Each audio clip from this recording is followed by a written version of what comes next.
আসসালামু আলাইকুম। কেমন আছেন সবাই? আশা করি অনেক ভালো আছেন। আজকের এই লেসনে আমরা সাপোজ টু এর চমৎকার ব্যবহারগুলো নিয়ে আলোচনা করব।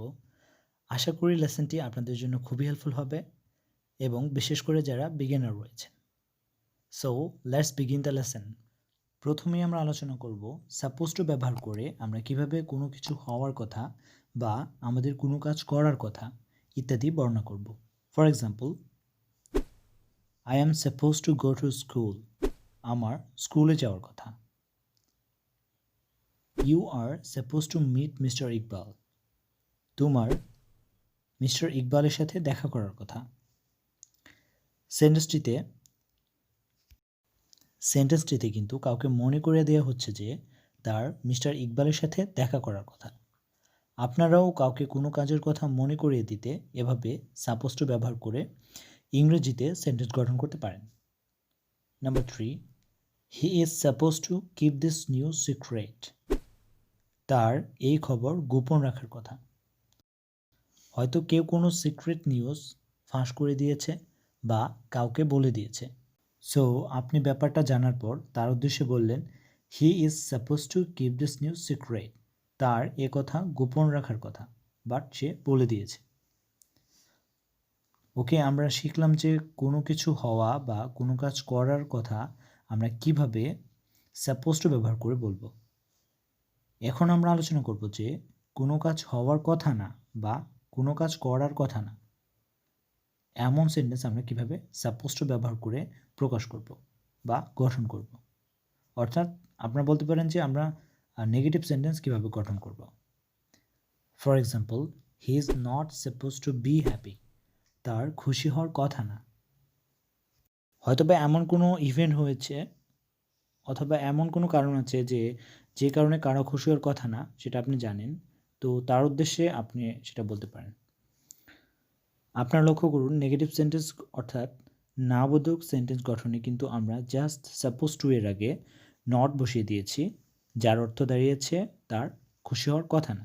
অর্থাৎ কোনো কাজ হওয়া বা করার কথা না এমন সেন্টেন্স গঠনে আমরা সাপোজ টু এর আগে নট বসিয়ে সেন্টেন্স গঠন করব।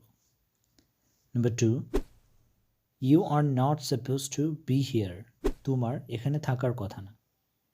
সাপোজ টু এর আগে নট ব্যবহার করা হয়েছে এবং সেন্টেন্সটি আমরা ব্যবহার করতে পারি এমন লোকের জন্য যার কোনো জায়গায় যাওয়ার কথা না বা কোনো জায়গায় থাকার কথা না, বাট সেখানে সে গেছে বা সেখানে সে আছে। So we can say you are not suppose to be here. তোমার এখানে থাকার কথা না। Number 3, we are not suppose to take alcohol. আমাদের অ্যালকোহল পান করার কথা না, কারণ অ্যাজ এ মুসলিম আমাদের অ্যালকোহল পান করার কথা না বা অ্যালকোহল আমাদের জন্য নিষিদ্ধ। আপনার যদি এমনভাবে কোনো কাজ হওয়ার কথা না বা করার কথা না এমন সেন্টেন্স গঠন করতে চান, তাহলে এভাবে সাপোজ টু এর আগে নট ব্যবহার করে গঠন করতে পারেন। আপনারা অবশ্যই নিজেদের মতো করে সেন্টেন্স গঠন করবেন এবং প্র্যাকটিস করবেন। এখন আমরা শিখব যে আমরা কিভাবে সাপোজ টু ব্যবহার করে কোশ্চেন করব যে কারো কোনো কাজ করার কথা কিনা। For example, what are you suppose to do. তোমার কী করার কথা। মনে করেন আপনি কাউকে কোনো কাজ দিয়েছিলেন বাট সে কাজটি করতে ভুলে গেছে, তখন তাকে মনে করিয়ে দেওয়ার জন্য বলতে পারেন, what are you suppose to do. তোমার কী করার কথা। Number 2, is he suppose to waste time. তার কি সময় অপচয় করার কথা। হয়তোবা কারো কোনো ইম্পর্টেন্ট কাজ রেখে সে মুভি দেখছে বা গেম খেলছে ওর কোনোভাবে সময় অপচয় করছে। সো এমন ব্যক্তিকে এক্সপ্লেন করার জন্য আপনারা সেন্টেন্সটি ব্যবহার করতে পারেন। আপনারা বলতে পারেন, is he suppose to waste time. তার কি সময় অপচয় করার কথা। Number 3, are you suppose to conflict with people. তোমার কি মানুষের সাথে দ্বন্দ্বে জড়ানোর কথা। আমাদের মধ্যে অনেকেই অনর্থক দ্বন্দ্বে জড়িয়ে পড়ে, সে সমস্ত লোককে লক্ষ্য করে আমরা সেন্টেন্সটি বলতে পারি। আমরা আলোচনা করলাম যে আমরা কিভাবে কারো কোনো কিছু বা কোনো কাজ করার কথা কিনা তা আমরা জিজ্ঞেস করব।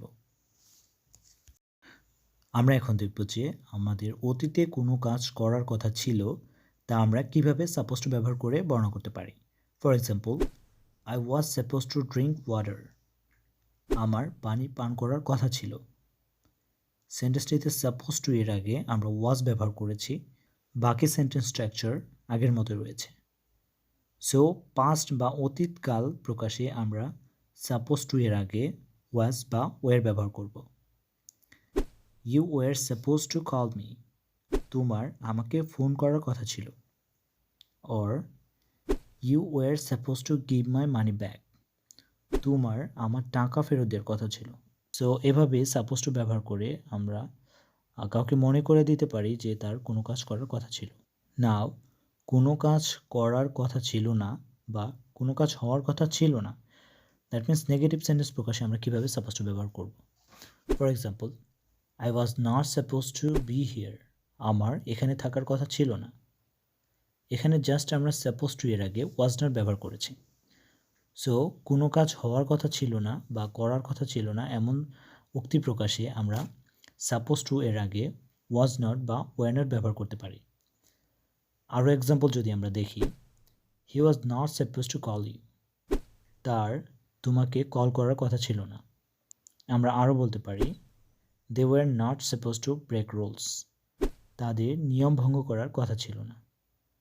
লাস্টে আমরা জানবো যে আমরা কিভাবে কোশ্চেন করতে পারি যে কারো কোনো কাজ করার কথা ছিল কিনা বা কোনো কাজ হওয়ার কথা ছিল কিনা। দ্যাট মিন্স অতীতকালে কোনো কাজ হওয়ার কথা ছিল কিনা বা করার কথা ছিল কিনা তা জানতে আমরা কিভাবে কোশ্চেন করব। For example, what are you suppose to do, তোমার কী করার কথা ছিল। মনে করুন আপনি কাউকে কোনো কাজ দিয়েছিলেন বা কারো কোনো কাজ করার কথা ছিল বা সে ভুলে গেছে, তখন আপনি সেন্টেন্সটি ব্যবহার করে তাকে মনে করে দিতে পারেন, what are you suppose to do, তোমার কী করার কথা ছিল। আরেকটি উদাহরণ যদি আমরা দেখি, was he suppose to make noise, তার কি শব্দ করার কথা ছিল। হয়তোবা আপনারা কোনো ইম্পর্টেন্ট মিটিং করছেন, বাট সেখানে হয়তোবা কেউ এসে কোনো কিছু খোঁজাখুঁজি করছে বা বিভিন্ন নয়েজ তৈরি করছে। সো সেক্ষেত্রে আপনাদের মিটিংয়ের সমস্যা হচ্ছে। সো মিটিং শেষে আপনি তার উদ্দেশ্যে কাউকে বললেন, was he suppose to make noise, তার কি সেখানে শব্দ করার কথা ছিল।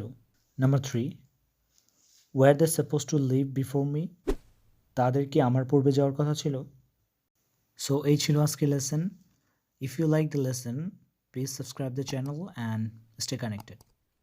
Thanks for watching.